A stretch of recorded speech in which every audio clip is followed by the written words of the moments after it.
at the time. President Zuma. Yes. Yes. But even further than that, if there were certain people to be spoken to in the Hawks, we knew that she would be able to do that. And that is why it continued. Now, as I understood you, you were saying at the beginning that is how it was like. Is that right? Or did I misunderstand you? Correct. Right the way through, actually. Oh, right through. Yes. Okay. All right. So perhaps I didn't explain it in terms of what we got in return and that type of thing, contracts and that. But even though we didn't get them, the fact of the matter was she was powerful and we had to keep her on our side. That's what I was trying to get at. And maybe I didn't explain it properly. But yes. That is, I would just like to add that onto it as well. Yeah. And I think what the chair needs to understand is this affidavit was done in a matter of 3, 4, 5 days. Yes. It took us a lot of time. Yes. I'd like to add supplementaries to it as we go on. Yeah. But obviously it needs a lot of work still. Yes. There's a lot of things I haven't included in there. Yes, yes. Well, to be fair to you, I think somewhere in your affidavit you do say, maybe towards the end, you do say that within the time available, you couldn't put in everything and that there is more that can be given and you are prepared to do that. I have no doubt that the investigators and the legal team still have lots of work to do with you. You have already mentioned some pieces of evidence that you have given them which they are looking at or which is supposed to help them do further investigations. But let me say that it's very important that you be satisfied that what is in the affidavit is correct. It's very important that you be satisfied that what you have told me is what you intended to say. So, and indeed, if there are things that have not been said, that you have not had a chance to say, the legal team will make sure that you talk to them, and if need be, supplementary affidavits can be made, because it's very important that this commission gets given as much information as possible from people who have got personal knowledge of what was happening in regard to activities that fall under its terms of reference. So if you feel that there is something that's important, feel free to make sure that you are able to say it. Chair, thank you, and I appreciate that. And the investigations team will tell you that there's new evidence coming up daily, but because of the time constraints, we didn't get to everything. No, that's fine. I have no doubt that they are working towards making sure that everything else that might not have been covered here, which is relevant to our terms of reference, you are able to later on bring to this commission and give evidence about. So they will look at that. The legal team will look at that, and certainly there is room for you to come back and give more evidence, as long as what you have is relevant to our terms of reference and is seen as quite material. Okay. I appreciate that, Chair. My apologies, Advocate Pretorius, for interrupting. Thank you. But the details you wanted to give, you have given now in regard to this. Okay, all right. Thank you. Thank you. Thank you, Mr. Agrizzi.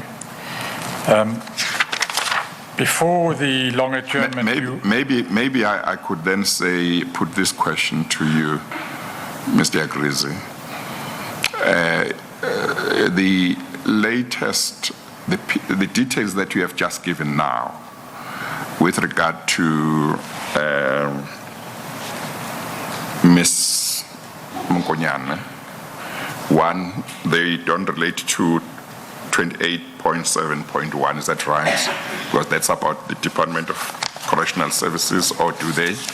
They relate to earlier. Yes. That's correct, sir. Okay, all right. 2,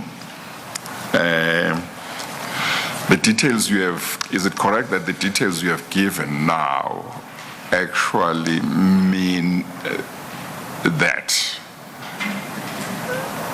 to the extent that you may have said earlier on that in your discussion with Mr. Watson, you said Bosasa was paying Ms. Mokonyane but not getting anything in return, that might not be completely accurate because there were some things that you got even though it might not have been contracts, is that right? That's correct. You got what you term protection. Correct. Right.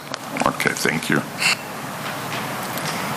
Thank you. And just to place those recent comments of yours in proper context, you were referring to paragraph 22.13 of your affidavit, a section before the section we were dealing with before the long adjournment and which we will continue to deal with now.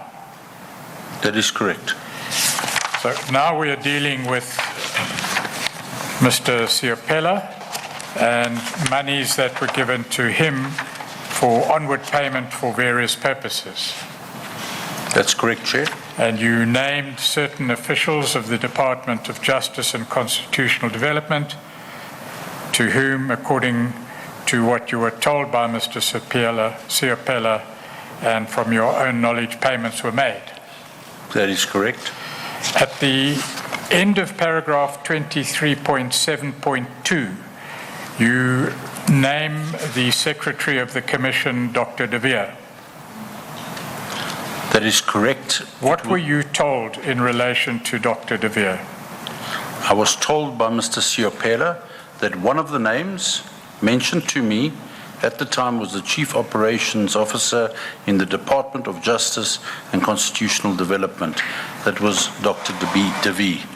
Apart from this verbal report, I have no other information to confirm the correctness thereof. Well, just for completeness' sake, and we must obviously be thorough, what were you told in relation to the Secretary? At one stage, I was told that I was late with packing a delivery. The amount was in excess of 2 million rand. And I was told that Dr. De Beer was very upset with me because I was late in getting the delivery to Mr. Chappell. All right. And is that all you were told? That is what I was told. Right. So you don't know from your own knowledge, indeed, whether he was indeed a recipient, was complaining on his own behalf, or was complaining on behalf of someone else? I cannot confirm or deny that, yeah. Then in paragraph 23.7.3... I'm sorry, Mr. Pretorius. Around what year would that have been when this report, a verbal report, was made to you? Chair, that was probably about 2003, 2004, if I remember correctly. 2013, 2014. Oh, okay. Thank you.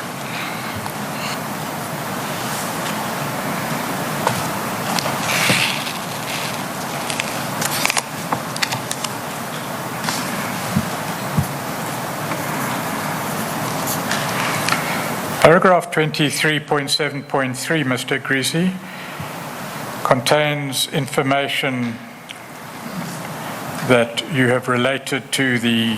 I'm sorry again, Mr. Pretorius. I'm sorry. You mentioned the figure of 2 million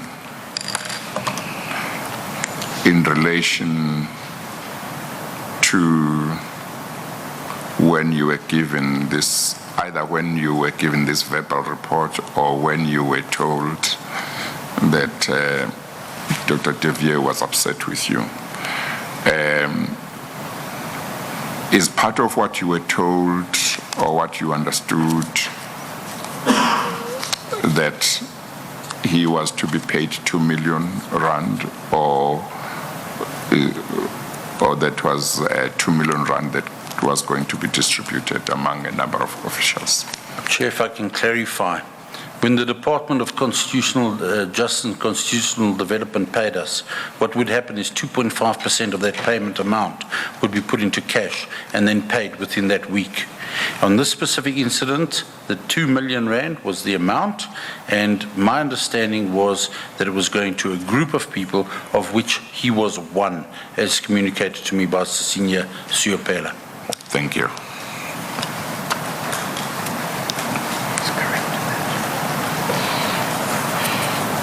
I interrupted you, Mr. Pretorius. I'm sorry. You can proceed. Thank you, Chair. Paragraph 23.7.3. You relate facts relating to the Department of Transport. Now, you're telling the Chair about payments made firstly and apparently for onward payment to officials in the Department of Correctional Services, and then payments for apparently officials in the Department of Justice and Constitutional Development, and now you talk of the Department of Transport. How did it arise that payments were made for the Department of Transport, and by that I presume you mean again officials in the Department of Transport? Chair, that is correct. The contract was for Corona. It is called the RT62 contract. It is a contract for providing administration and fleet management services to people on the SMS scheme, and I would have to pack 300,000 rand a month, which would go via Papa Leshabane to be delivered to various officials. All right. The name of that company, would you spell it again, please? KGWERANO, and it would be Financial Services. Right. And you talked of SMS services. Do you know what SMS stands for? Or the SMS fleet? It was the SMS Fleet Services. Yes. Do you know what SMS stands for? Senior Management Services, or it could be Subsidized Vehicle Services. I think it was the Senior Management Services. I'm not a government official, so I only knew it as the SMS, Chair. And the SMS, or Senior Management Services fleet, was a fleet of motor vehicles managed by Quirano. Correct. I understood you to say in relation to that 300,000 rand monthly payment, that after packing the cash, you would give it to Mr. Leshabane. That's correct. I'm wondering, because I understood in the affidavit that what you were doing here under 23.7, and this item of 300,000 rand per month falls under 23.7.3, that you were listing monies that you used to hand over to Mr. Chappell, on a monthly basis from 2008 to 2016. That's what the last sentence of paragraph 23.7 appears to say. Is there something I'm misunderstanding? You're not misunderstanding it, Chair. So normally Mr. Chappell will get it, and Mr. Leshabane will get it to hand it over between the two of them. For both Department of Justice and Constitutional Development and Transport? That's correct. Okay, all right, thank you. I guess that then, because the affidavit just refers, if I understand correctly, only to Mr. Chappell or Mr. Pretorius, or am I wrong? If I can clarify, Chair, it says at times these monies were given to Leshabane. Yes. So in other words, Chappell would normally get it, but at times Leshabane would get it. Oh, okay. No, thank you. Thank you.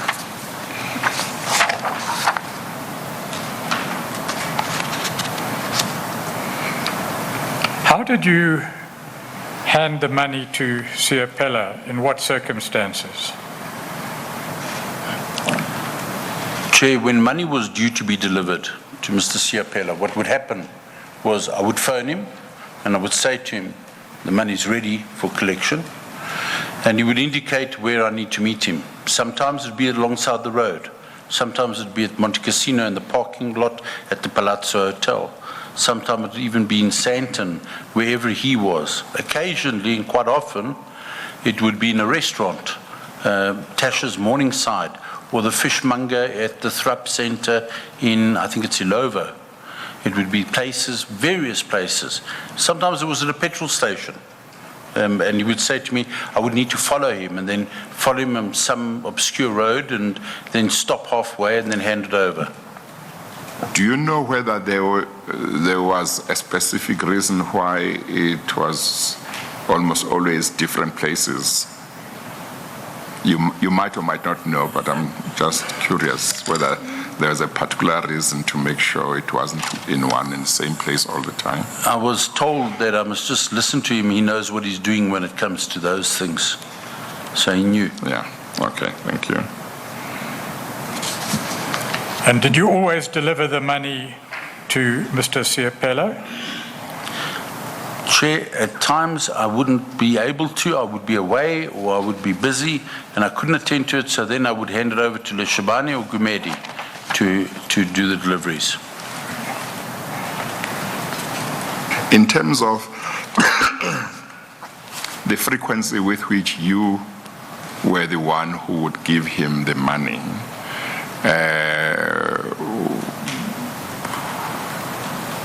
what kind of percentage would you put that at? Would you say maybe 80% of the time, more or less, you would give him the money, or 50% of the time, or less than that? I just want to have some idea of the frequency of occasions when you gave it to him yourself. It would happen, I would say I did about 70% of the deliveries. Okay, thank you. Thank you, Chair. If you could go on then, please, Mr. Agrizzi, to paragraph 24 of your affidavit.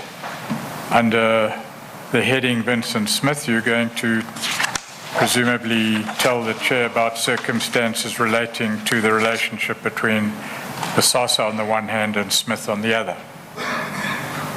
Is that correct? Thank you, Chair. When did you meet Mr. Smith? Chair, For the first time, maybe. for the very first time I met Mr. Smith, I had met Mr. Smith at Parliament, where I tried to get a meeting with him because he was being very difficult and he wouldn't meet with us. So I actually went to Parliament and had an appointment with him, and he evaded me at that meeting. What was he being difficult about? He did not want to have anything to do with Bosasa. He was And why- vehemently opposed to Bosasa And why was Bosasa wanting to meet with him? because I wanted to explain to him what the company was about and do a presentation. I recall meeting with his secretary, I think it's Mrs. For what Bailey, purpose? Why did you want to explain to him what Bosasa was about? because I thought perhaps I could swing his mind into looking at us more favorably. You wanted him to cooperate with Bosasa, is that right? I wanted him to work with us. That's You correct. wanted him to work with you That's correct. for purposes of making sure, or for what purposes?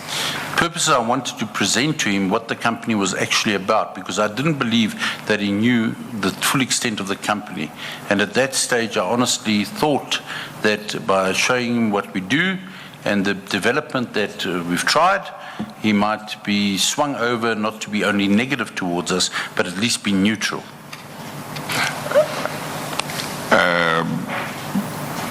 Obviously, there must have been things that had happened before which made you conclude that he was being difficult or maybe negative towards Bosasa. I guess you are going to tell us about those. Yes, I recall the one incident was with regards to the SIU report, where he was openly very vocal about the SIU report. I can't think of too many other instances. Safe to say that he was very negative. You could never phone him like you could with other people from Parliament and speak to them about an issue. He would veer away from you. Okay, all right. And this would have been around what time when you met him for the first time? Or you might not recall. 2010, 2011, the very first time I tried. Okay, Mr. Pretorius. Thank you, Chair. At the time, do you recall what position Mr. Vincent Smith held at Parliament? He was in the Portfolio Committee of Correctional Services, Chair. Right, and in paragraph 24.1, you relate the events regarding a meeting held during 2011. Where was that meeting held? That meeting was held in a road, in Rivonia Road. There's a hotel there which has also got like apartments onto it or suites onto it. If you go up Rivonia Road past the Codfather on the right-hand side, I cannot recall the name of the hotel. Right. Who was present at the meeting? At the meeting was Cecilia Chappell, Vincent Smith was there, a gentleman by the name of Magakula. I don't know what his first name was, and then Winnie Ngwenya. Those people were all in the Portfolio Committee on Correctional Services. Was there anyone else from Bosasa present? Correct. I didn't know about the meeting, but I was collected and picked up by Gavin Watson, and we drove to the meeting together. Right, and he was present? That's correct. Right. What happened during this meeting? At the meeting, I did not know who the other people involved were. I had known Vincent Smith because I had seen him on television. It became evident to me then that those were all members of Parliament and they were part of the Standing Committee on Correctional Services. Right. Did Mr. Vincent Smith say anything about a previous discussion with Gavin Watson? Mr. Smith alluded to us in the meeting, and he had spoke as if he had a relationship with Gavin formed a relationship with Gavin at a prior meeting, and that there was a working relationship going forward between Correctional Services and Bosasa and the Portfolio Committee. What, in summary, what was the topic of discussion at the meeting? The main topic in discussion was during the meeting it was decided that all the individuals that were there would ensure that at the parliamentary committee meetings that the negative media coverage against Bosasa would not preclude any further tenders going forward or business or extensions going forward, and in return they would get benefits. Right.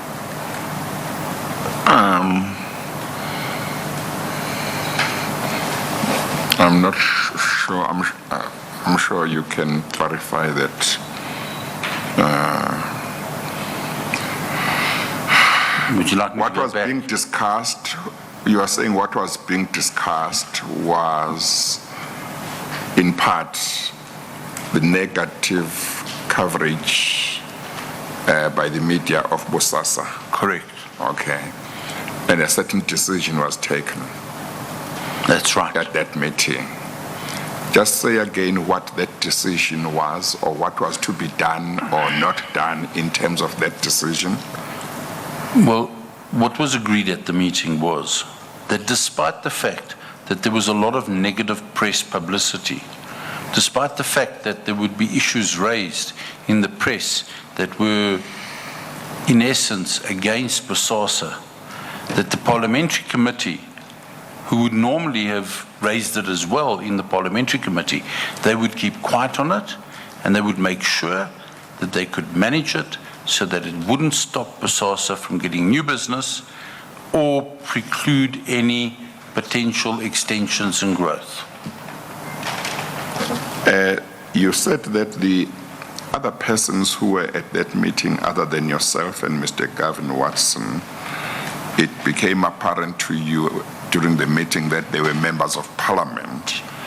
Did you get to know whether the other persons, other than in addition to Mr. Vincent Smith, were also members of the Portfolio Committee on Correctional Services?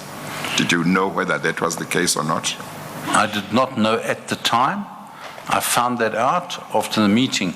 Normally, what happens is in the portfolio committee meetings, which I do watch, you'd see the chairperson make a statement and then others comment. But there's normally quite a few people, so one doesn't take notice of the individuals. Only at that meeting was I told that Magashula and the lady by the name of Winnie Ngwenya was part of the portfolio committee meeting. You say Matashula, there is Makakula. Makakula, sorry. Okay. Correction. Okay, thank you. You may proceed, Mr. Pretorius. Thank you.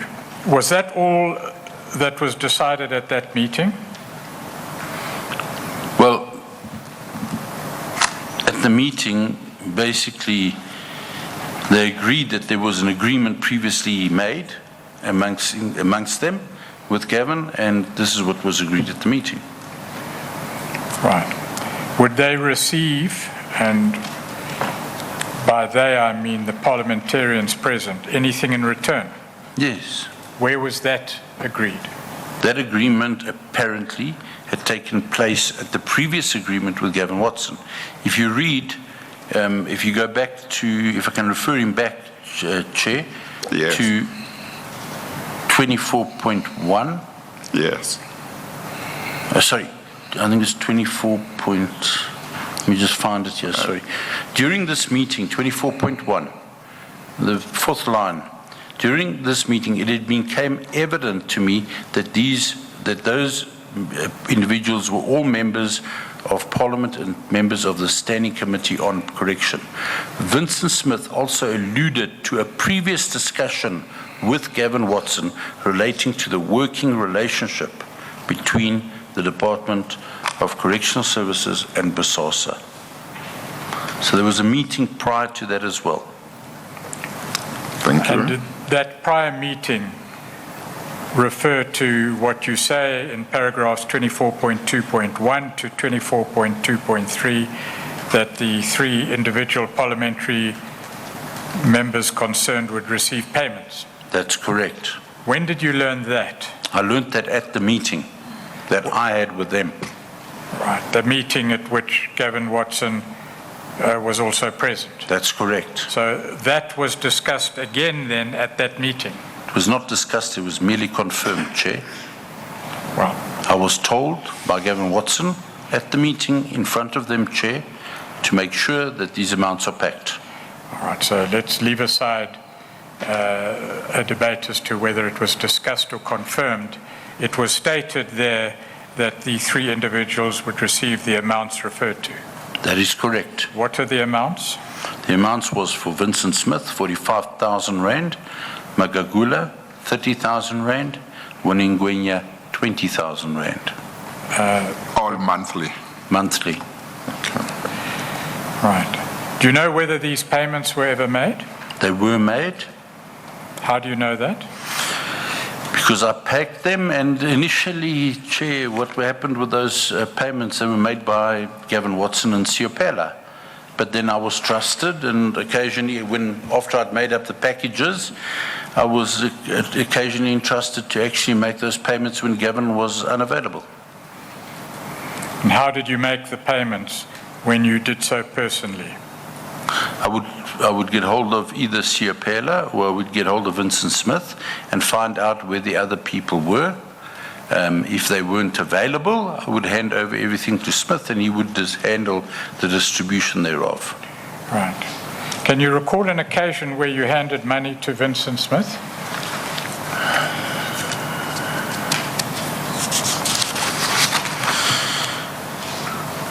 There were many occasions, specific occasion. Any specific occasion? Just one? I can't remember the exact date, but off the top of my head, Mug and Bean, clear water at the mezzanine level. And did you also pack this money in the security bags to which you've referred in evidence? Yes, I would. Right. Do you know why the three parliamentarians concerned and named by you received different amounts per month? I wasn't part of the negotiation, so I cannot actually answer that. Right. Where the payments to them, or where were the payments to to them made? Was it normally each one at the place convenient to him or her, or were they always, or do they normally come together for purposes of receiving payment in a particular place? Chair, there would be follow-up meetings, and sometimes the payments would take place there. For instance, one of the parliamentarians, Ngwenya, was living close by, so she would attend at the office and actually come and fetch a payment there. Close by the Bosasa office? Correct. Yes. But you didn't know where her house was? You just No, I'm not aware of where her house She was. lived close by, that's all, that's what you know. Correct. So she would come in and collect her payment? Correct. Okay. Sometimes I would have to drive out to Florida and actually do the payment there for Mr. Smith. So there were various places where it took place. But they took place in Gauteng and not in Cape Town, where the portfolio committee sits? It all happened in Gauteng. Yes, okay. Over weekends maybe, or not really? It could be any time? No, it would be any time, Chair. I would have to carry it around with me, unfortunately, until I'd come across them and we could sort it out. Yeah, okay. Thank you. You've told the Chair, Mr. Agrizzi, that you made a payment personally on at least one occasion and many more, but you described one occasion on which you made payment to Mr. Smith. Correct. You've also said that on occasion you made payment directly to Ms. Ngwenya. That is correct. Do you recall any payment made by yourself to the third person involved, Mr. Magagula? I cannot recall doing it to him personally. I know that there was an occasion where he was given a package in front of me, but I cannot confirm that it was that package that I'd packed. You did mention maybe one or two places at which you delivered cash to Mr. Vincent Smith at some stage, is that correct? That's correct. Do you want to just repeat one or two of those places in regard to him? Some of the places would be at Magambine on the mezzanine level. There were two places that we predominantly meet, one being Magambine at the mezzanine level.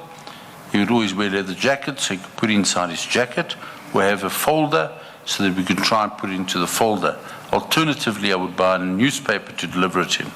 The other place was a Greek restaurant. I cannot recall the name, at Cradlestone Mall, on the left-hand side on the entrance. And in regard to Makakula, you said you don't remember that you ever delivered any cash to him. No, I was present when he got one delivery. You were present? I was there and I saw it. I didn't do the delivery. I didn't hand him. Oh, okay, yes. But do you remember the place where that delivery took place, even though you didn't hand over the cash yourself? I cannot. You can't remember. And Miss Winnie Ngwenya, can you remember any one or two occasions where you can say this is the place or these are the places where cash was delivered either by yourself or by somebody else in your presence? Chair, I cannot recall at the moment, other than she would come to the office quite frequently and get it. Oh, okay. Yeah. Oh, she's the one that you understood Correct. lived not far from the Bosasa offices. Correct. And her husband was her driver and her chauffeur. Yes. Okay, thank you. Mr. Pretorius. Thank you. It may seem a trivial point, but regarding the payments to Mr. Smith, you say on occasion you would buy a newspaper. When would you buy the newspaper in relation to the time of the delivery? Well, maybe the word buy a newspaper is incorrect because I had newspapers delivered to my office, Chair. So that would presumably be a decision you would make before you met him. Correct. I would take the newspaper with me so that it wouldn't be too obvious. How would you know to take the newspaper with you when you hadn't seen him? And I understood you to say you would use a newspaper if he didn't have a leather jacket or a folder. Actually, I thought that you were saying that he would put the money in his leather jacket, or sometimes he would have a newspaper, but actually you are saying you would bring a newspaper, bring the money in a newspaper. Chair, if I had to meet in a restaurant, irrespective if he had a leather jacket on, I wouldn't walk in the restaurant with one of those grey bags. And I didn't walk around with my briefcase because they would 9 out of 10 times rob me. So I would always take it in a paper. Okay, thank you. Perhaps that's better cleared up now rather than Thank you. Did Mr. Smith ever question the use of Mr. Chappell as a go-between for delivery of monies? That is correct, he did. What did he say? At one stage, he wasn't comfortable with Mr. Chappell being the middleman, so to speak. So he actually said to me that, let's rather deal directly with each other. He didn't want Chappell as a go-between. So we played along and we agreed with him that Chappell would be excluded. And basically, we just told Chappell that he doesn't want to see us anymore. Can you recall more or less when Mr. Chappell was excluded from the arrangements? I'm sorry, Chair. No, that's fine. Okay, you can answer that question. It was during 2015, 2016. So, Mr. Chappell, after you had said that to him, that Mr. Vincent Smith didn't want to see you anymore, would have been under the impression after that there were no further dealings with Mr. Vincent Smith. That is correct, Chair. We tried to create that environment, that perception. Okay, thank you. Did it transpire, Mr. Agrizzi, that Mr. Magagula and Ms. Ngwenya were no longer members of the Standing Committee on Correctional Services? Could you just repeat the beginning part of your question? Was there a stage where Mr. Magagula and Ms. Ngwenya were no longer members of the Correctional Services Standing Committee in Parliament? That is correct. And what happened then in relation to their payments? The payments were stopped. What happened in relation to the payments to Mr. Vincent Smith during 2016? Well, they were increased to 100,000 rand per month. And who made these payments, according to your knowledge? Gavin Watson would hand them to him at the various meetings. How did the increase come about? Did he request it, or was it just decided by Mr. Gavin Watson? No, Chair, if I may respond, he requested it, and it was increased. So the jump was from 45,000 rand a month to 100,000? That is correct. Okay. Were you present at any of these meetings where the amount of 100,000 rand was handed over to Vincent Smith? Yes, it was, Chair. About how many occasions, if you are able to remember, were you present when amounts were paid to him? 10, 11 times. Sorry? 10 or 11 times I was available. I was there. Okay, thank you. But those times, some of them would have been when he was paid 45,000 rand a month, and others would have been when he was paid 100,000 rand a month. In other words, some of the times fell under the previous amount, 45,000, and others fell under the increased amount. Is that right? Correct. Okay, all right. Was Gavin Watson always available to hand the money over to Vincent Smith? And I'm talking about the 100,000 rand payments now. No, he was not always available. And in that event, what happened? I would hand it over mostly. That's how it worked. Right. At that time, were meetings held between Mr. Gavin Watson and Mr. Vincent Smith? There were. On a regular basis, on an infrequent basis? What was the position? I think it was every second week, literally, that we had those meetings. What was the purpose of those meetings? Well, purpose of those meetings was to brief us on the activities of the department. The other reason was also because he would intervene if we had problems with Zach Medise, who was appointed as the National Commissioner of Correctional Services. So we'd also use him to put pressure on the National Commissioner to ensure a favorable attitude towards Bosasa at all times. Did Mr. Smith tell you anything at a meeting, obviously at which you were present, in relation to what he was able to do in Parliament? Could you repeat that question, please? Did Mr. Smith say anything to you and Mr. Watson at any of these meetings in regard to what he could do for Bosasa in Parliament? He said if decisions needed to be made, he could make them favorable towards Bosasa. All right. Now, a portfolio committee and a chairperson of a portfolio committee doesn't give tenders and doesn't give contracts. So precisely what is it that Bosasa wanted Mr. Smith and the other individual members to do for them, because they couldn't give them contracts, they couldn't give them tenders? Can you just articulate that quite clearly? It's very, very clear, Chair. What needs to happen is that in a portfolio committee meeting, they need to come to some sort of agreement or consensus when a point is raised. So if somebody had to be negative, and let us say that Bosasa had been awarded a second contract to do the catering at Groenpunt, you did not want negativity coming from the portfolio committee. So we could get it past a point, but then when it got to portfolio, if you didn't have your ducks in a row and you hadn't got people in place, you would get negativity, and then it'll rumble back, and they could make your life very difficult as a portfolio committee. So sorry. Continue. So even though they might not have the power to award or distribute or allocate tenders, they have a very strong ability to make life difficult for the person and to raise objections and that type of thing.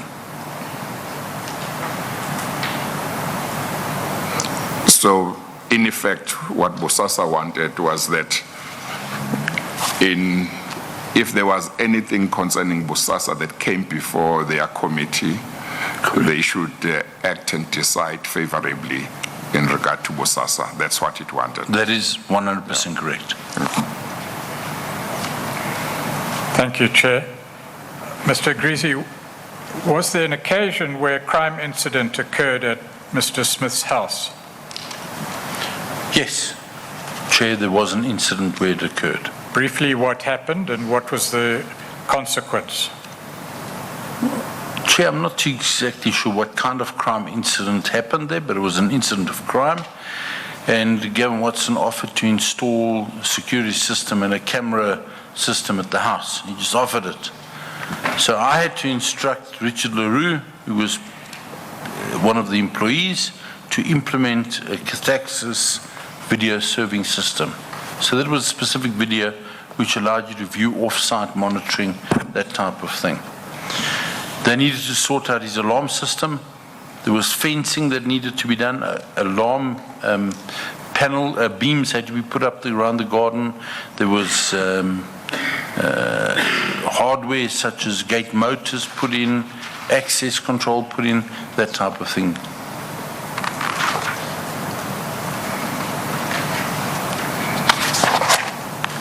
Yes, Mr. Pretoria. How was the payment for the equipment made? These payments for the equipment would normally be made in cash.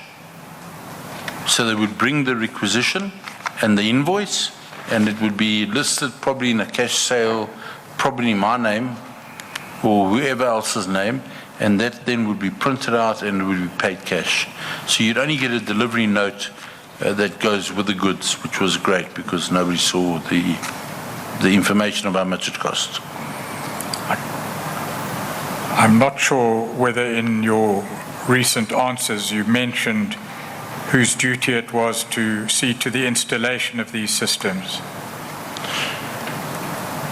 Well, the duty to see to the installation of the systems was actually Richard LaRue's, and whoever I would nominate to go and do it. And by whom was Mr. LaRue employed at the time?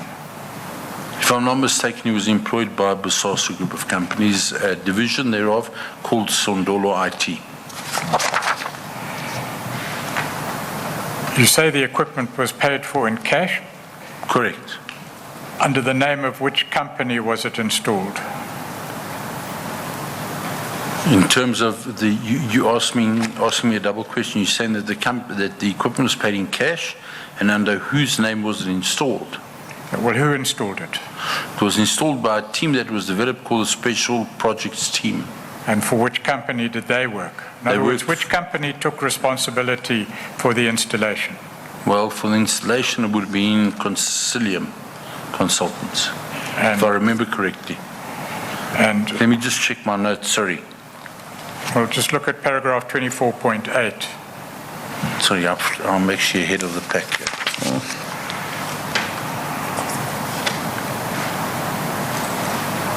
Sorry, just repeat your question again, please. He asked who installed the electric equipment?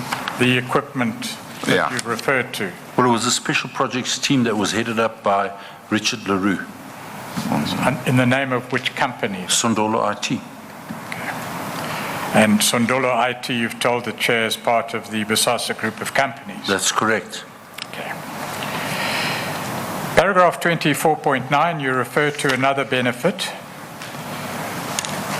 That's correct. Sorry, before you go on, you say, I have, in relation to the security installations at the premises of Mr. Smith, you say in the last sentence of paragraph 24.8, I have further documentary evidence in regard to the above, which I'm happy to provide to the Commission. What documentary evidence do you have? It has been provided. There's invoices and also a statement of Richard LaRue. Then 24.9 refers to another benefit in relation to Mr. Vincent Smith and his daughter. Tell the chair, please, of this benefit. That's correct. I was requested by Mr. Gavin Watson to make a payment for Mr. Smith's daughter to study at Aberystwyth University overseas. And this was made by a cash deposit into an account called Euroblitz. Mr. Jacques Van Sale made the deposit at FNB on instruction. Of whom? Gavin Watson. Right. Would you please turn to page 270 of the bundle S1?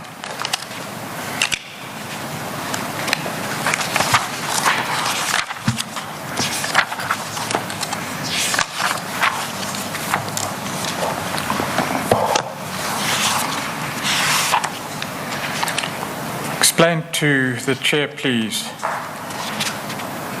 what this documentation represents, and you may also want to refer to page 272 and the following pages. Chair? Actually, the document starts at page 271, eh? Not, yes. That's right. You may have the said cover page is page 270. Yes, okay. Chair, if I can give you the information on this. This is a copy of a document which I received. All right. What happened was when the copy was made, the little bank slip was put on the top right-hand corner, and that's why some of the writing is not very clear. You'll see there it's an email from his daughter Brumilda Smith to Vincent Smith at anc.org.za. And it talks about the fees, and it says that the fees for the next academic... Tell us the date of the email as well. The date is the 5th of July, 2016. Yes.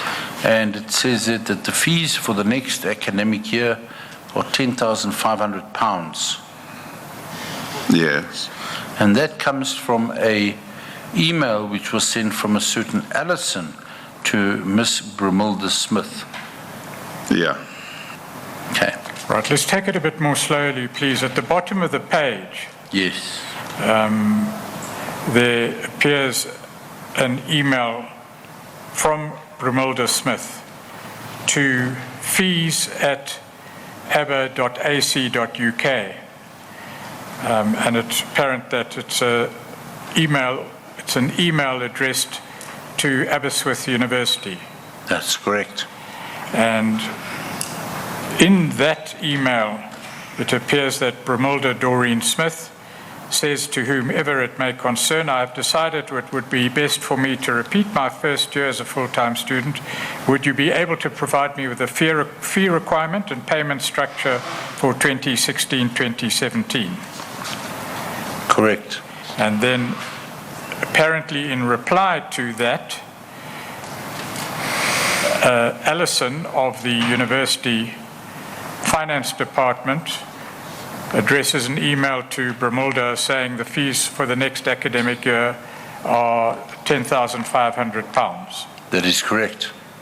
And then at the top of the page, there's a further email where it appears that these two emails are forwarded to Vincent Smith. That is correct. All right, then if we go over the page to page 272, what is that document? That document is a bank deposit slip to the amount of 276,667 rand and 90 cents, made at an FNB bank, and this was made in Krugersdorp. And it appears, and it's highlighted on that page, that the payment is made to an entity called Euroblitz. That is correct. And it's represented as a cash deposit made on the 14th of July 2015. Correct. Is that amount of 267,607 rand 90 cents, which was deposited, was that the equivalent of the amount, was that the rand equivalent of the amount in pounds that was mentioned in the email that precedes this one? Chair, as far as my understanding, my memory serves me, it is the same, and it provides for costs to do the transfer as well. Okay. However, on page 272, it appears that the transaction with the bank FNB, the cash deposit for Euroblitz in the amount set out there, and took place on the 14th of July 2015. Correct. And the email chain on page 271 takes place during 2016. Correct. Can you explain that, please? Because it would seem that the deposit was made before you knew what the fees were. Well, you need to consider the fact that there was more than one fees paid. So, well, then just explain, please, the payment on page 272. That was for further payments for the university fees. Well, it can't have been for further payments because this is before the email chain on Sorry, page for the 271. previous payments for the university fees. So it was a balance of. All right, so you say that the information represented on page 272 is for a certain payment to Euroblitz for university fees, Correct. and the email chain is evidence relating to A further a payment. later payment, Correct. and that's on page 271. Correct. But if I can also add, if you look at the stamp date on the top there, you'll see that because of the quality of the paper, if you have a look right at the top, underneath where it says AA 271, it's not legible, the actual deposit slip for that one. Yes, that's interesting because on page 271, there's a stamp with the date 2015, Correct. and that's a stamp which appears to predate the very document being stamped? No. No. Please Let me correct explain. you. If you look at AA 271, Yes. that is a payment made on 2016-07-29. July is the 7th month. So it was paid on the 29th of July, 2016. Is that a 6 there rather than a 5? Let me explain to you again.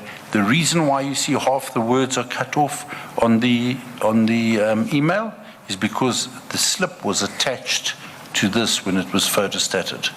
I understand, Mr. Agrizzi. Okay. So the year on that stamp, on the right-hand corner of page 271, you say is 216 and not 215. Correct. It's not 215, it's 216. Because to me it was 07, appearing like 29. 215. Yeah. And the other one is the continuation of the payment. That was the first payment made 14th of the 7th, 2015, or 18. I can't see, my glasses are already. Then There were a few would it not be payments. unlikely? Would it not be likely that your answer then to my question when I asked whether the amount deposited as per the slip on page 272 represented the amount asked for at 271, then it should be likely that your answer was not correct then, because the document, the slip at 272 could not have been in response to the request at 271. Is that right? It's possible, yes. Yes. The two might The- not be related. No, they both went to Euroblitz. Yes. Okay. Yes, well, it seems very clear now that apart from the stamp of FNB on page 271, the fact that payments were made to Euroblitz in separate amounts during separate years, that what we do know is that the amount of 276,000 rand, 667.90 cents is not the amount of 10,500 rand referred to on page 271. Couldn't be. Unfortunately, the slip has actually deteriorated. Whether the slip is deteriorated or not, No, it's not the same. it's not the same. And then well, perhaps I should give you a chance before leaping in with questions, Mr. Agrizzi. You explain to the Chair, please, the documents at page 271, 272, and following, if those are relevant. The documents at 271 and 272, and then you go to documents 273, which is a company report that I pulled because I wanted at first to check who the company Euroblitz, I wanted to confirm who it was. And if you look at page 274, it's reflected Smith, Vincent, George, and the address coincides with the address where we also did the installations. Okay, I've seen Smith, Vincent, George, yes. Correct. So the documents at page 273 and following appear to show that the company Euroblitz and Mr. Vincent Smith are indeed related. They are related, yes. Okay.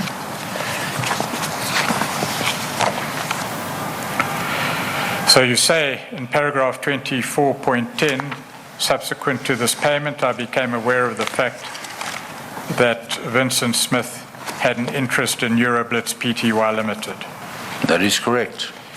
The payment for Vincent Smith's daughter's following year of study was paid to Euroblitz. That is correct. All right, it may have been the fault of others apart from yourself, but 24.9 then needs to be corrected. Because the proof of payment is in relation not to page 270, but in relation to a prior payment for fees. If you read 24.10, it says, subsequent to this payment, I became aware of the fact that Vincent Smith had an interest in Euroblitz.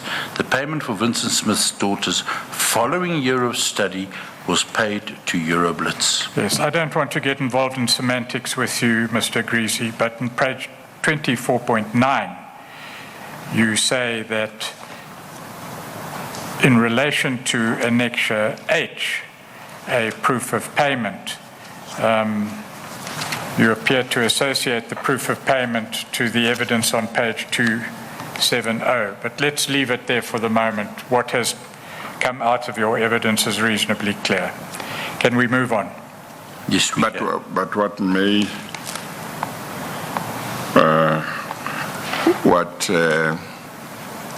you may have to consider, and I'm sure the legal team will also consider, is whether paragraph 24.9 accurately reflects what you intended to say, and whether, to the extent that it might not, whether what you have said clarifies it or whether it's necessary to make a correction Yes, we will. of some kind. We will look at that, Chair. Yeah. The issue, of course, is that both the email chain relating to 2016 and the proof of payment relating to 2015, the prior payment, are both Annexure H, which is... Oh, which could have caused that confusion. may have caused the confusion. Yeah, okay. But the evidence at least is clear.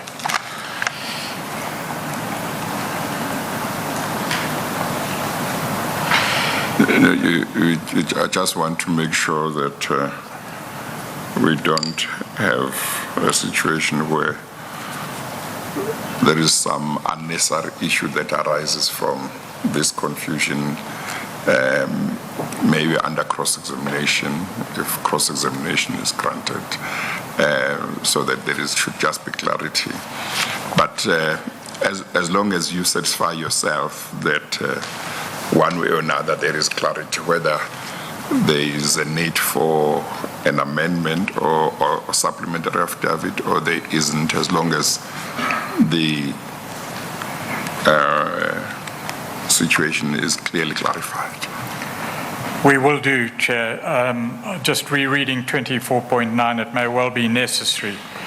I'm sorry, Chair, it may well be unnecessary to amend it. Given well that be, yeah. Annexure H refers to both years of payment. Yeah, it may be. Thank you. If we can get then on to paragraph 24.11, Mr. Agrizzi, you refer there to Mr. Smith and the matters relating to Mr. Smith being raised in Parliament in the context of an alleged loan. Would you tell the Chair, please, about those incidents? Chair, Mr. Smith made statements and put out a press release that in fact he had a personal loan with myself, which is totally incorrect. There was no such thing. He did approach me for a loan, and what he offered to do was to sell me his shares in a hospital at Waterfall Estate, which I refused. I said that it would, number one, contravene every single BEE rule in the book, and number two, it would be very obvious if it came directly to me. I did not give Mr. Smith any loans. I don't know him. I met him, and it was an association with him that developed over a couple of months, but it was not a personal relationship in any way, and I would never have loaned him money. Of course, you know him now. You know him. You just said you don't know him. Yes, you didn't know him before. I didn't know him. Why would I give him loans? Yeah. But was the request for a loan, was it not made after after you had got to know him, after that meeting that you told me? He made a request to a loan when I'd already left Bosasa. Oh, that's... So what I'm saying is that he made the request for a loan in cash. Yes. I didn't know him then anymore. I wasn't interested in him. Oh, okay. And he approached me to come to me with the shares that he had in Vodafone. There's a life hospital, I think, there, and he brought me documentation, and I said to him I wasn't interested. This was when? Was it So well after I 2017? left, this was in 2017, 2018. Okay, all right. How did the matter arise in Parliament? What was the context of Mr. Smith's claim?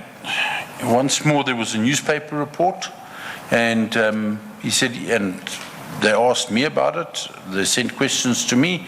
I said, well, this is what happened. You know, asked Bosasa. I definitely don't know anything about Mr. Smith's dealings anymore, and that's how it came up in Parliament. And he then raised it. My understanding is that, you know, he tried to make it out as if I'd loaned him the money, and I didn't. I paid him the money on instruction from Gavin Watson, simple as that. Can you recall more or less when the matter was raised in Parliament? It was well after I'd left Bosasa. Also Chair. 2017, 2018? Yes. And in relation to the matter being raised in Parliament, when, before or after, did he request a loan from you? No, it was before that he asked me for a loan. So he asked you for a loan, you refused. He offered to sell you his shareholding, you refused. After that, the matter was raised in Parliament, and Mr. Smith claimed you had arranged a loan to him. That's true. So is that the sequence? That is the sequence, sir. Then if we may continue then with paragraph 25, you deal with matters related in this paragraph to the Department of Correctional Services. That's correct.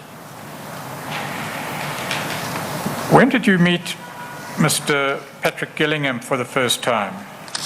Patrick Gillingham was introduced to me at the Lindela repatriation facility, I would say in 2013, mid to late 2013. The date in paragraph 25.1, is that correct or not? Sorry, 2003, that's right. Not 2013. Oh, sorry, I get confused sometimes. Sure, no. 2003. So you met Patrick Gillingham at Lindela in 2003. That's correct. Before that, were you aware of any involvement that he had with Bosasa or Gavin Watson? I did not know Patrick Gillingham from a bar of soap. I didn't know who he was. The only thing I knew was that we were supplying beef forequarters to one of the Department of Correctional Facilities. That's all I knew. At the stage, I was running the butcheries for Dyambu and Bosasa, and I knew that we had to deliver whenever they phoned. It was rare. Rare occasion or rare beef? The beef was C3 grade. Sorry, unnecessary, Mr. Chair. Did you know what position Mr. Gillingham held at the time? Chair, could I have clarity? When I met him at Lindela, Yes. I've never been in the army or the defence force or the police. I saw a lot of brass and I thought it was extremely important. I didn't know what position he held. He was wearing uniform, but you don't know what uniform, what department that uniform represented? No, I knew, sorry, Chair, I knew it was the correctional services, but I didn't know what their rank status was in that. I actually wasn't interested in it at all. So it's apparent that at the time he was employed at the Department of Correctional Services. That's right. Right, and you've already spoken about the arrangement or contract for the supply of beef to, is it correctional services establishments? That's correct, Chair. Prisons, in short. That's correct. I did not even know that that he was involved at that stage with the supply of beef, or that it was his contract or anything like that.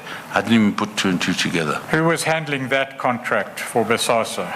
The beef contract. Yes. I would merely do the deliveries. Apparently, I found out afterwards that was being handled by Paul Foster.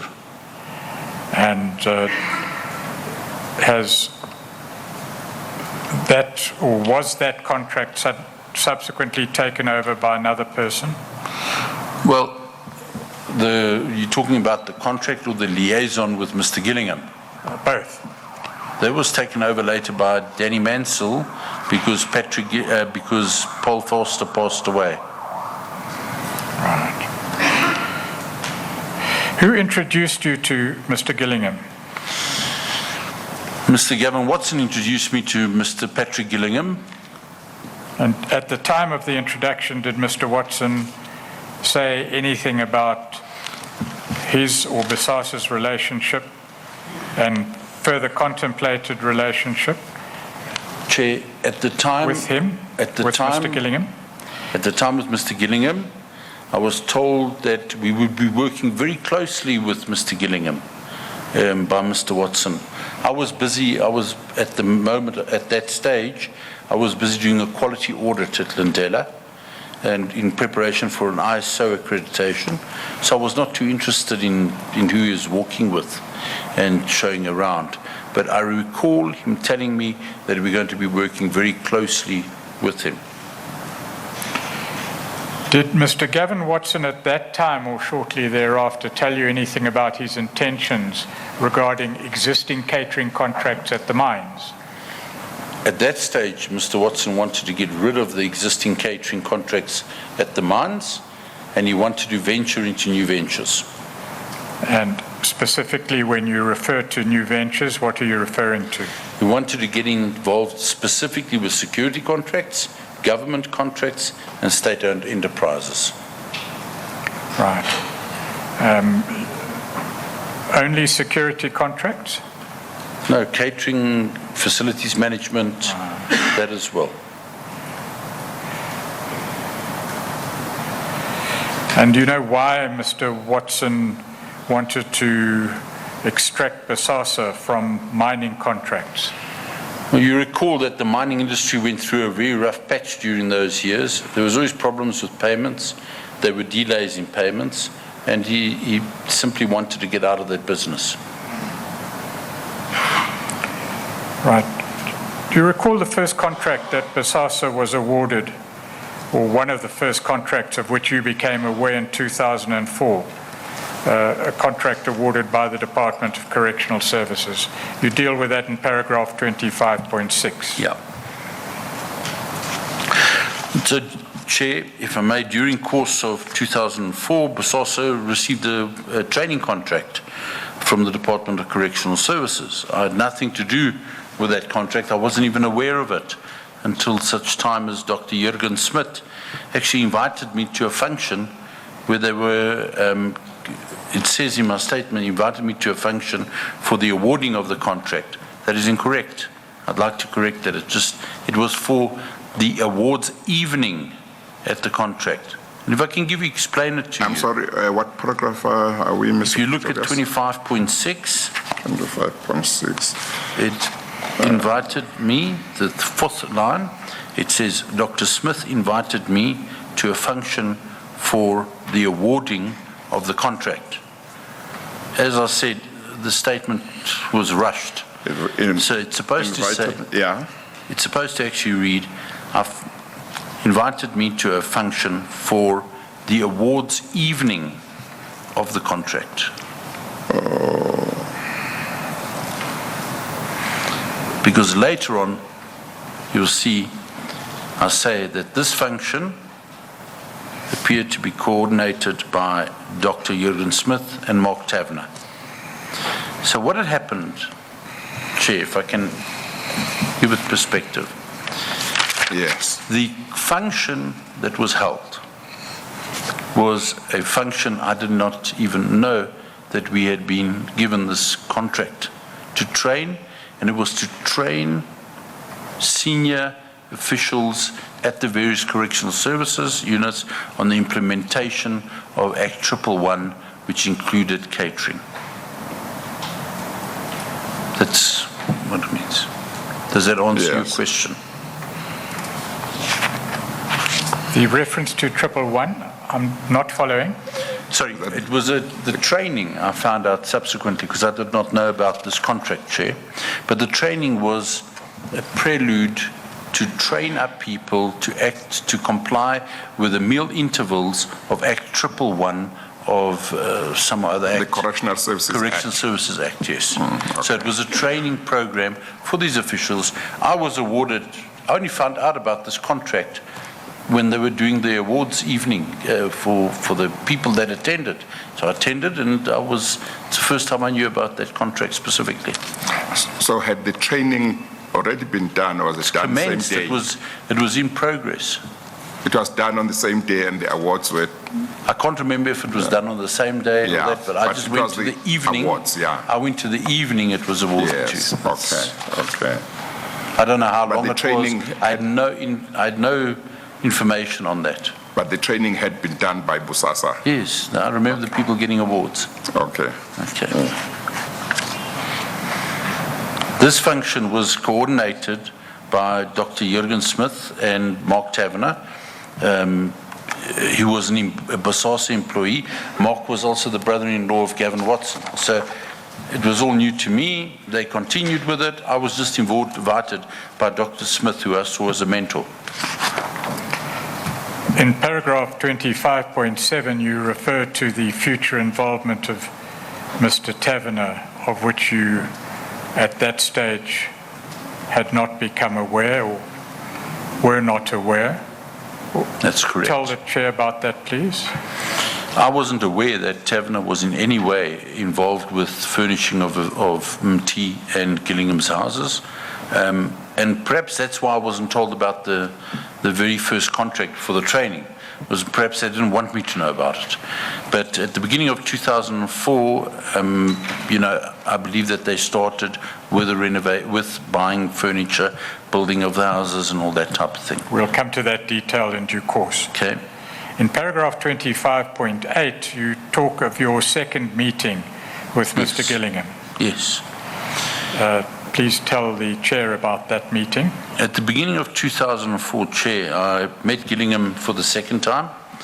Gavin Watson informed me that the company, this was just the day before, that the company and some of the other employees of Bosasa operations had to attend a tour of the prisons around the country with Gillingham. And we had to evaluate the catering needs and the concerns of correctional services, and we had to create a blueprint for the catering services. So my understanding at that stage was we're going around, we're going to draw up a blueprint, we're going to identify what the needs are, where the problems are, and establish from their training and that type of thing. That was my understanding. But we were also told not to wear Bosasa uniform. So Bosasa had a very distinct uniform, blue shirts, similar to what I'm wearing today, blue ties, and we were not to wear uniforms. We had to be in plain clothes, and we were not to be identified as Bosasa, and the tour would be coordinated by Danny Mansell and Patrick Gillingham, who seemed to have had a good relationship at the time.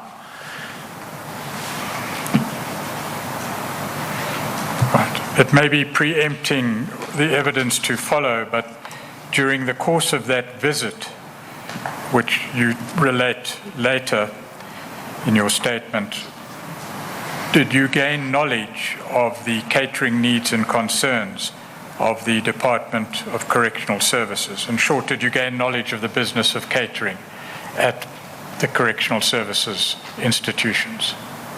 Most definitely. Who went on this tour? Myself, Frans Foster, there was a gentleman by the name of Henny Viljoen, Danny Mansell, there was Patrick Gillingham as well. Before you go on, Frans Forster's experience and skills? He's skilled in logistics, transportation, purchasing. That would be the logistics of catering, food and the like.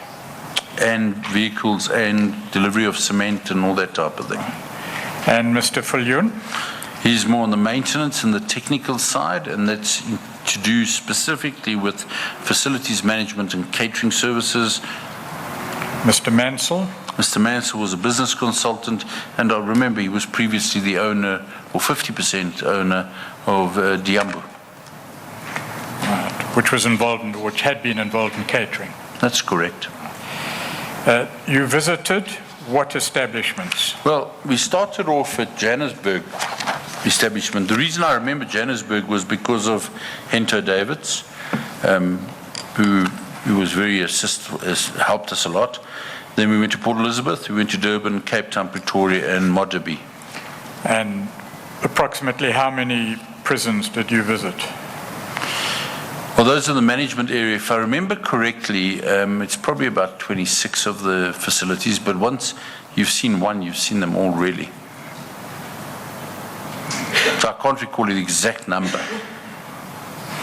And on these tours, did you communicate with others within the establishments? So in order to do a proper comprehensive report, Chair, to be able to understand what is happening there, we'd spend a lot of time in the facilities, talk to the offenders, talk to the officials that were running it, and then also talk to the staff, in the facility itself, so that we could gain as much information as possible.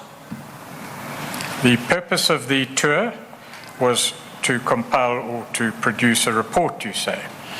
Yes, the idea behind the whole operation was to be able to produce a blueprint and to say, these are the issues, these are the current costs which we'll be able to ascertain, these are where the faults are, this is what needs to be done, this is the type of equipment you would require to improve the services and make it more economically viable, yes.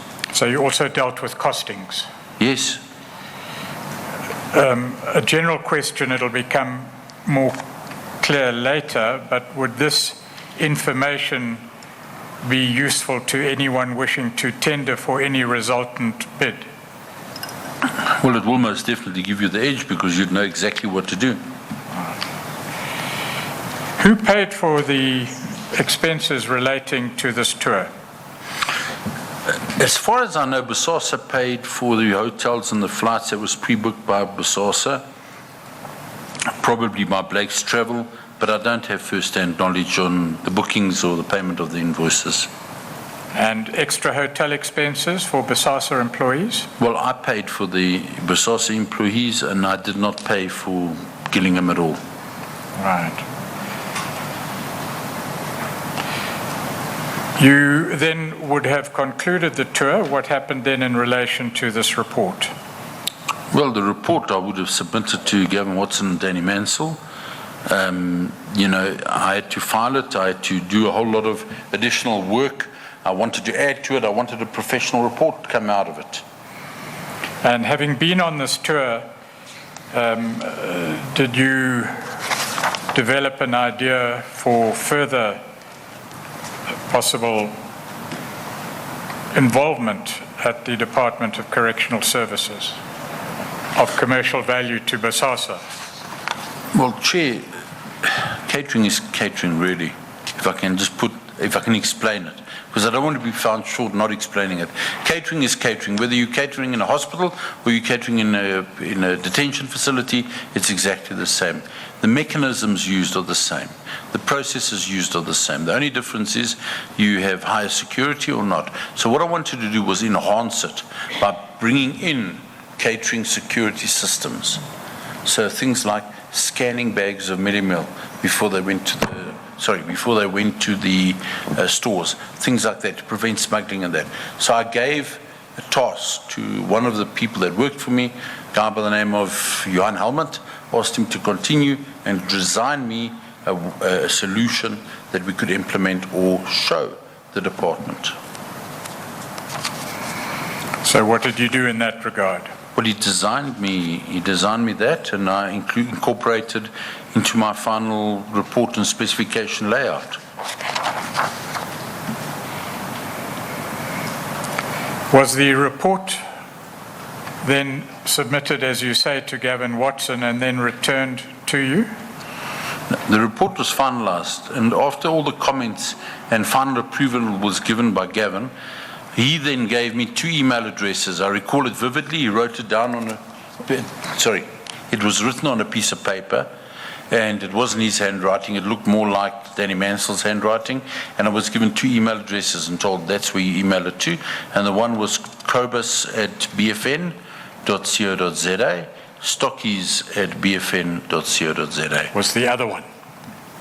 Yes. Yes, and tell the chair, please, did you learn the final destination of what was sent to these email addresses? In other words, who owned well, perhaps not who owned, but who the addressee was in person?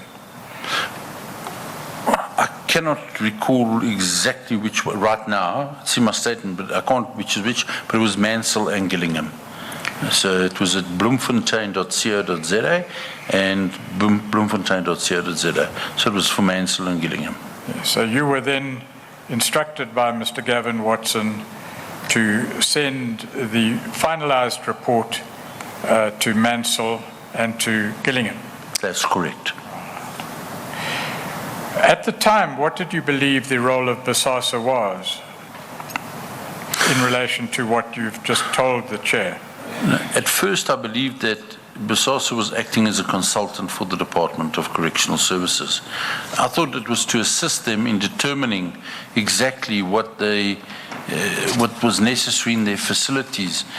At that stage, I didn't actually know that this document would become a specifications document that would be used as an invitation to bid for a tender document. Right. You weren't told this at any stage? Never. Not even when you were preparing the report? No, I was told that it's a blueprint that they're looking at.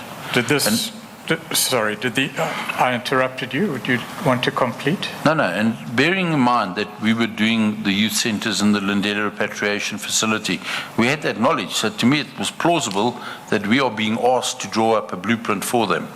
There are many times that we were asked to draw up blueprints for child justice and things like that, which we did. So I thought this was one of those things. But as I understand your evidence in paragraph 25.17, and you have just told the chair this, the information in that report prepared by you became or was transferred into the specification documents used as part of the invitation to bid for the Correctional Services Catering tender. That is correct. When did you learn of that fact? When the bid came out, I was told that, we have to tender for it. So you prepared the report. You were taken on a tour of correctional services. Yes. Managed by a correctional services official, Correct. Mr. Gillingham.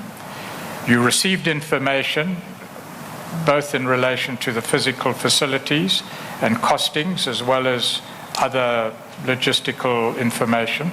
That is correct, Chair. You compiled a report. That is correct, Chair. That report found its way into the tender documents and in particular into the specifications in those documents. That is correct. And then you were instructed to respond to the invitation to tender. Or the That is correct, invitation to Chair. bid, rather. That is correct, Chair. And I presume you're aware that that's quite improper. I'm well aware of that, Chair. When was the bid advertised? The bid was advertised on the 21st of May 2004. Right. Did you make any comment in regard to what you've just told the chair to Mr. Watson? Chair, I mentioned it to Mr. Gavin Watson. I said to him that there's large portions, not everything, but there were large portions that were identical to the specification that I had submitted and the analysis report that I had submitted to Mr. Mansell.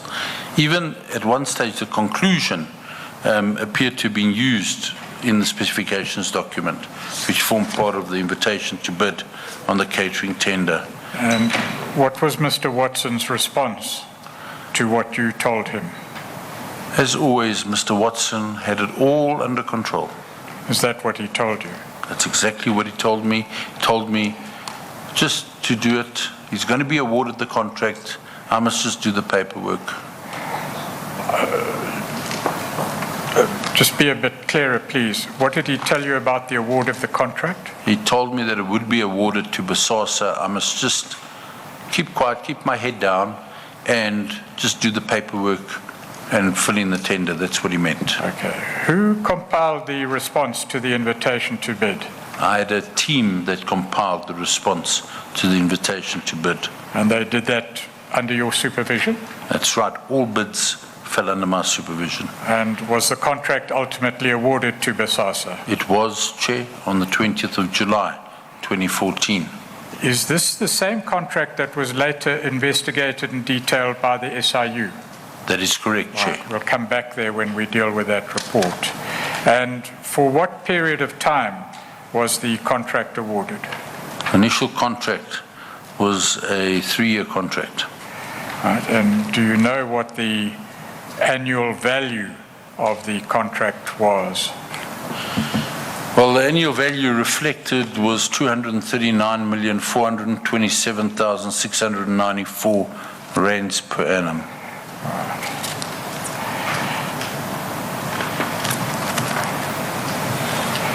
Right. The date in paragraph 25.21 in the second line reads 20 July 2014. That's obviously not correct. What is the correct date? It seems to be the 27th of July, 2004.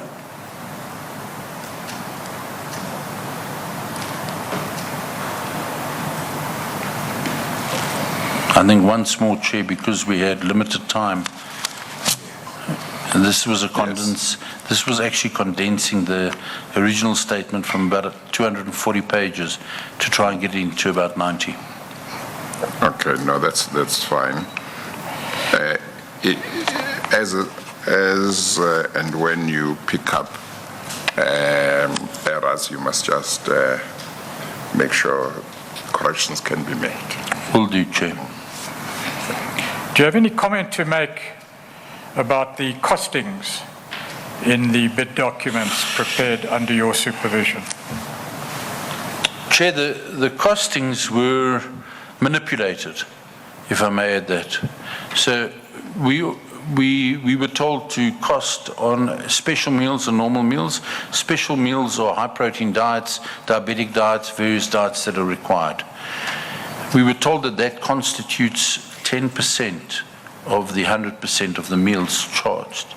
Now, if I can put that into perspective for you, 90% of the meals would be normal meals. Normal meals would be charged at, say, 10 rand a meal per person per day. Special meals are exactly the same type of meal, just prepared slightly differently. There's no addition to it. They might very well be cheaper than a normal meal, a special meal. We would charge 20 rand per meal, double the price. Well, that was exactly the same product. But the interesting thing is, when you did your cross calculations and you worked on the 90-10 principle, you'd come in with a total figure of, say, 239,427,000 rand. However, truth be told, the special meals were considerably higher. They were running at about 30%, and normal meals were running at 70%. So in actual fact, the 239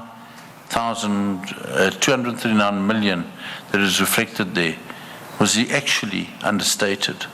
And that once you had finished the month and costed out everything, you would be on average 35% higher. So, although the bid was submitted for 239,427,000 rand, if they do their analysis, they'll note that in actual fact they probably would have paid closer to the 310 million rand versus the 239 million rand for the first year. That's how it was manipulated. So in short, Mr. Agrizzi, you told the department in your bid that the services would cost 239 odd million per annum. Correct. So it would be geared at that price. But in fact, you knew that you would, in reality, charge them much more when the contract was executed. Because you would be charging them on actual meals served, and therefore your price would come out at much higher. And then what happened on 29 September 2004? On instruction from Gavin Watson, I was told to make a proposal to Gillingham that there were 7 satellite correctional centres that we should have included in the catering tender itself. I know that at the time that this had been negotiated and discussed with Danny Mansell and with Gillingham Chair. And I also know that when the instruction was given to me, there was a specific reason for it. MT had also approved this. The expansion of that contract was fully approved, and all I needed to do was provide a price for it. All right. Who, just give his full names, please, MT's full names. It's Richmond Linda MT. What position did he occupy at the time? He was the National Commissioner of Correctional Services at the time. What was the value of this expansion? That expansion was 14 million rand extra per month. Was that expansion authorized by the original tender documents? And in other words, could the expansion properly be awarded in terms of a contract without going through a new tender process? No, this would have had to go through a new tender process, and everybody was aware of that. Everybody was just too scared to make that comment, to make that suggestion that it should be fixed up. And did it in fact go out to tender? Never. So without authorization in terms of the original tender and without authorization in terms of a new tender, an extension was granted to extend the catering contract to other correctional centres, and the value of that to Bosasa was 14 million rand per month. Correct. And were you rewarded for all the work that you had done here? Every single staff member in the company got increases that year. Other than normal annual increases? There were substantial increases. Okay.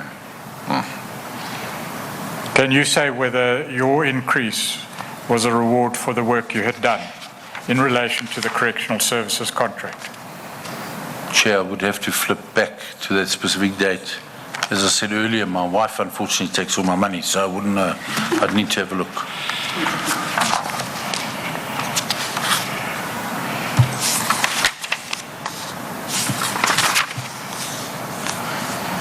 In any event, Correction, sorry, Chair, there was substantial increase. Yes. And I also they painted out my house for me. Yes.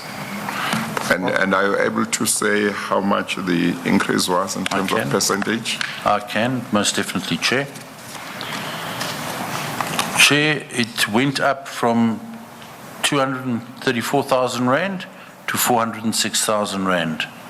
Oh, it was doubled, more than doubled. You're Or right. about doubled. She probably took 90% of that anyway. Okay, thank you. so in summary, Mr. Agrizzi, in relation to the catering services contract awarded to Bosasa by the Department of Correctional Service in or around 2004, you were personally involved in the events preceding the issue of the tender documents. Yes.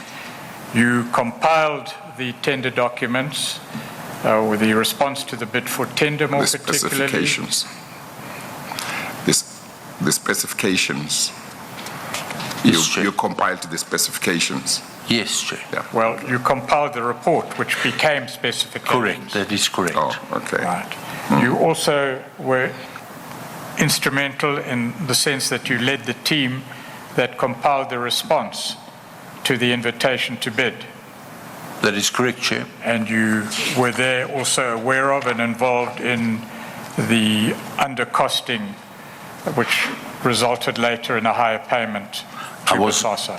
I was aware of the undercosting, but the costings were actually completed and finalized by Mr. Mansell. But this was all done under your supervision. That is correct. And then you knew of the improper or even unlawful extension to the further 7 satellite correctional centres? That is correct, Chair.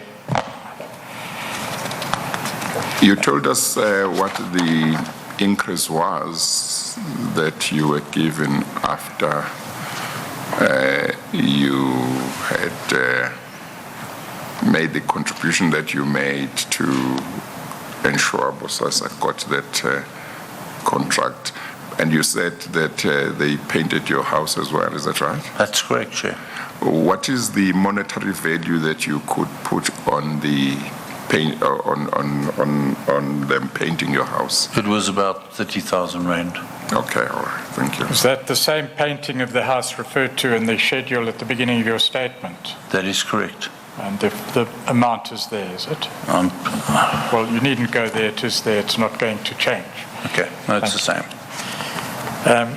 Was there a meeting held at Supersport Park after the catering tender had been awarded to Bosasa? That's correct. More or less, when was that meeting held? If I remember correctly, it was in November 2004. And what was the purpose of the meeting, or what happened at the meeting? The meeting was their monthly meeting, and we were asked to do a presentation on the progress of the implementation of the catering tender, and also to showcase some of the other services that we could provide. So that was the first time I really met Richmond Linda Mt, and the third time I'd encountered Gillingham.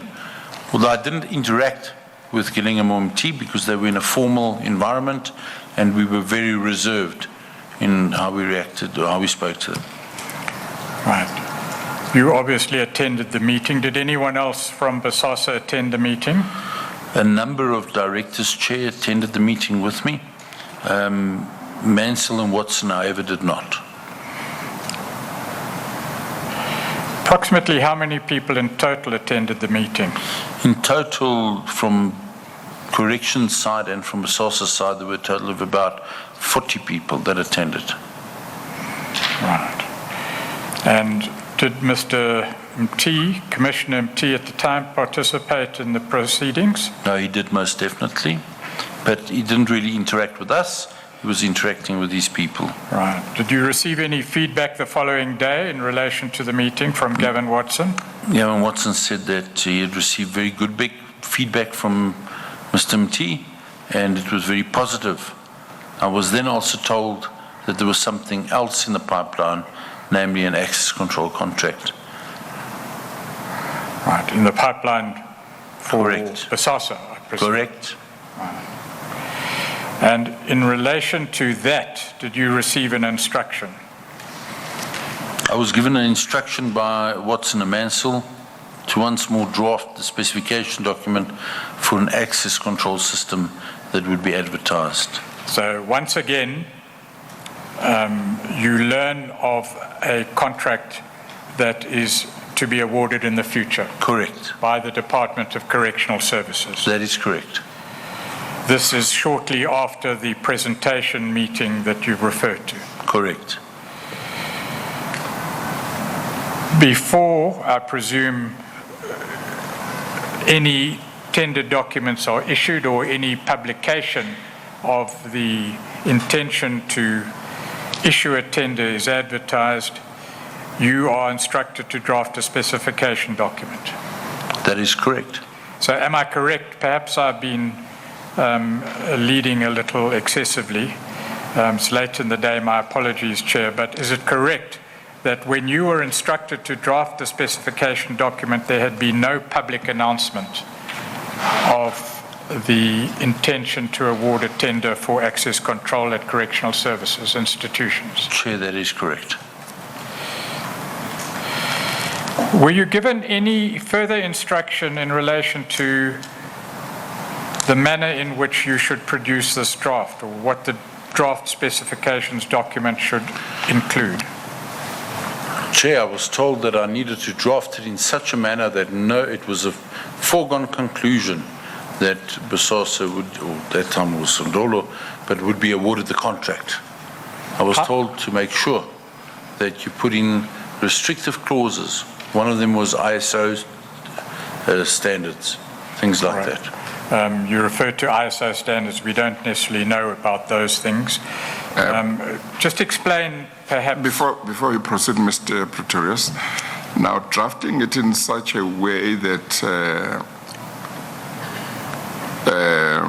the award of the tender or contract to Bosasa would be guaranteed. How would this be achieved in terms of drafting? Would it be that you would put in features that only Bosasa is likely to have in terms of what it can do with the tender? That is correct, Chair. That it's unlikely that other companies would have. That is right? correct. Would you like me to give you examples? Yeah, give examples, one or two. So, one of them would be that they had to have worked in a secure care environment. They had to have what? The applicant would have to have worked in a secure care environment. In other words, a prison.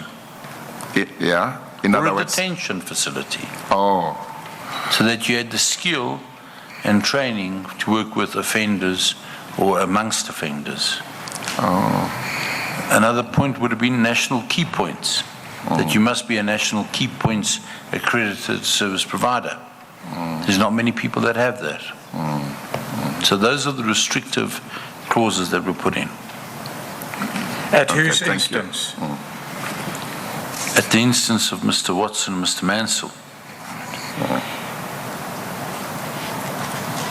And of course, you've already told the Chair that Bosasa had, through one of its companies, involvement in the Lendela Repatriation Centre, which was a care environment. Correct, Chair.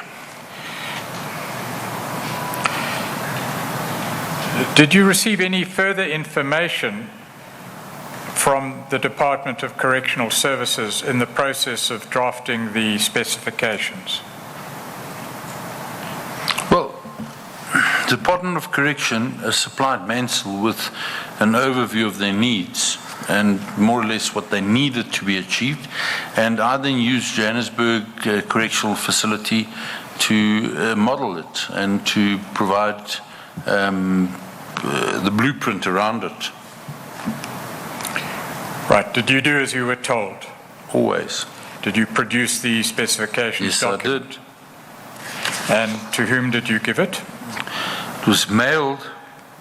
Now, before it was mailed. I gave it you to show Gavin it to Watson, anyone? who would have a look at it.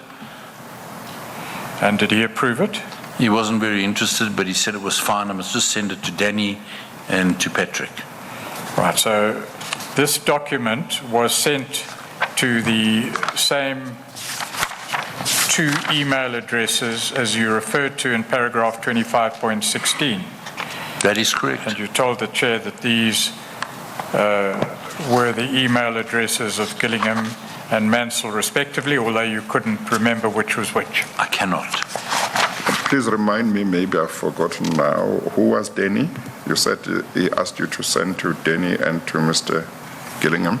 I don't know which one was Stockies and which one was Cobus. So it was Danny Mansell and Patrick Gillingham. Okay, thank We you. will find that out later in the evidence. Thank you. After, No, I think what created the problem for me is that all along in respect of Mr. Mansell, you said you used the surname. But Yes. then now you said Danny and I didn't know who's Sorry, Danny. sorry, Chair. Yeah. I'm not used to Yeah. these cross-questionings. and- Yeah, okay, all right. Well, we have 5 minutes to go and then No problem. It will be fine for the day. Thank you. subsequent to your preparation of the specifications document was an invitation to bid advertised by the Department of Correctional Services. Could you repeat that question? Subsequent? You prepare the specifications Yes. document. Yes, You send it to Mr. Mansell and Mr. Patrick Gillingham. correct, Mr. Gillingham is employed at that stage by the Department of Correctional Services. correct. Then as I understand your evidence, the Department of Correctional Services actually issue an invitation to bid in relation to those very specifications which you've drafted. That is correct. Do you recall when the invitation to bid was advertised? If I remember correctly, I think it was the 4th of February, 2005. Right. Did you then receive an instruction from Gavin Watson in relation to that invitation to bid? But I was asked to bid under Bosasa Security Pty Limited. Did you carry out that instruction? I started to prepare for it, yes. And before the document was submitted, Sorry, Chair, before the document was submitted, and that's maybe why sometimes it gets confusing. Before the document was submitted, the actual bid document, the last minute, Gavin Watson said, change it to a new company called Sondola IT. All right. So the initial instruction was to respond to the invitation to bid under the name of Bosasa Security Pty Limited. Correct. Gavin Watson then intervened before the tender documents were submitted and said we must establish a new company. Correct. And the new company established at that stage was Sondola IT Pty Limited. That is correct. This required amendments, presumably, to the bid documents, correct? That's correct. And were these affected? It should read affected with an E, not an A. But they were effected and the application was submitted. That's correct. Right. What happened in regard to the award of the contract? It was about the April 2005 we were actually awarded that contract. Sondola IT That's Pty correct. Limited. That's correct. And for what period was the contract awarded? The contract's initial period was a 2-year contract. It was then later expanded. In what respect was it expanded? Well, it was all well and fine that they had this beautiful system, but they didn't have anybody to manage it. So that it was extended in terms of a control room contract. And we basically were paid to manage control rooms for the department. At how many sites? If I recall correctly, 66 sites. Right. And what was the value of that expansion? Just that value was about 240 million, around there. Right. Is that the figure referred to in paragraph 26.9? Okay, my correction, 236 million, 997 rand, 997,385.31 cents. Right. This amount is quite a big amount, but maybe not by Bosasa standards. Was it, as far as you are concerned, the true value of the contract, or was there any act of inflation? Now I'm talking about this one, but maybe you can enlighten me on others as well, because some of these contracts that Bosasa seems to have been awarded at correctional services and the one in the Department of Justice in 2013, the amounts seemed quite large, but maybe that they reflected the true value. But I just want to find out from you. Chair, they had captured the department. So it was inevitable that the 236 million rand, which was budgeted, was going to be exceeded. Who was going to, you see, Chair, if I may explain, you had this beautiful system, state of the art, but who was actually going to run it? We knew at that stage that unless they took the proper measures and employed the right staff, that the system would fall flat.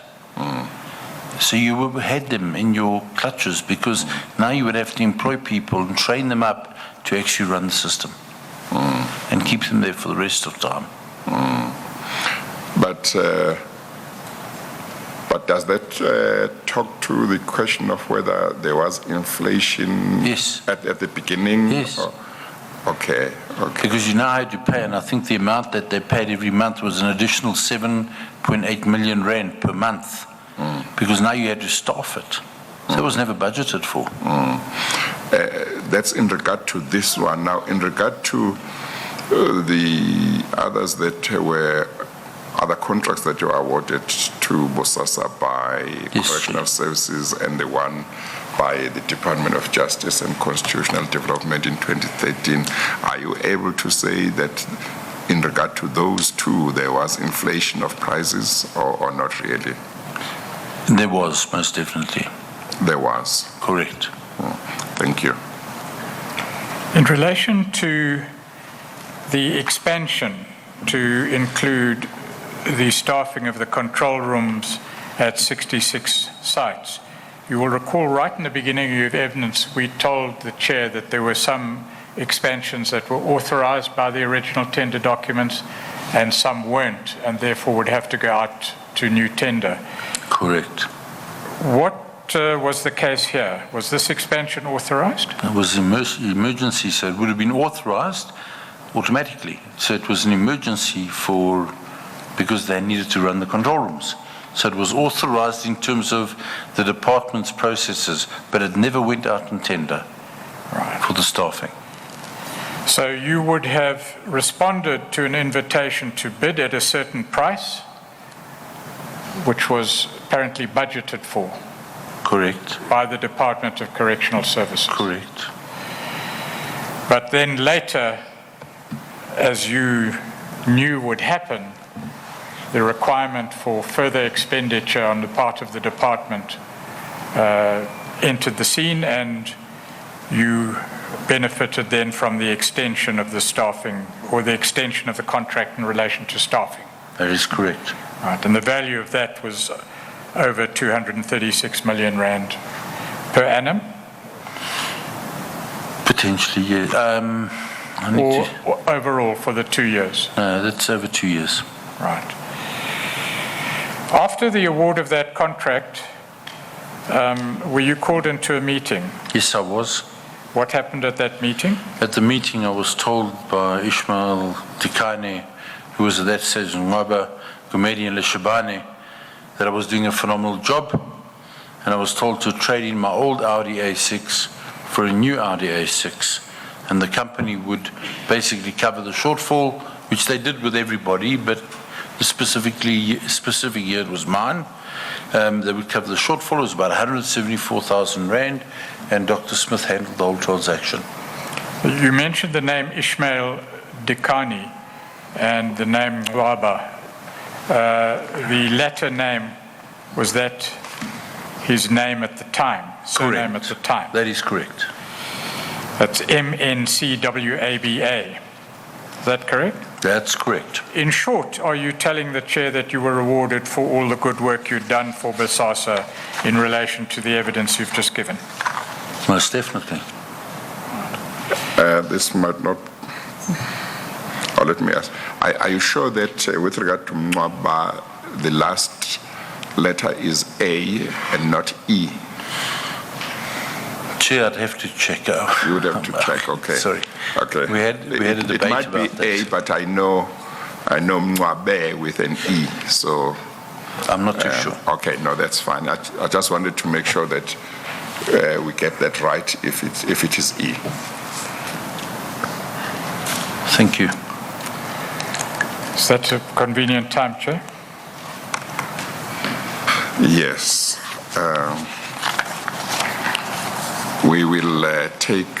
We'll adjourn for today. Mr. Pretorius and Mr. Agrizzi. We have an hour to make up. Yeah, we have an hour to make up, but I think I had indicated that we would start earlier than normal tomorrow, maybe at 9 in order to do that.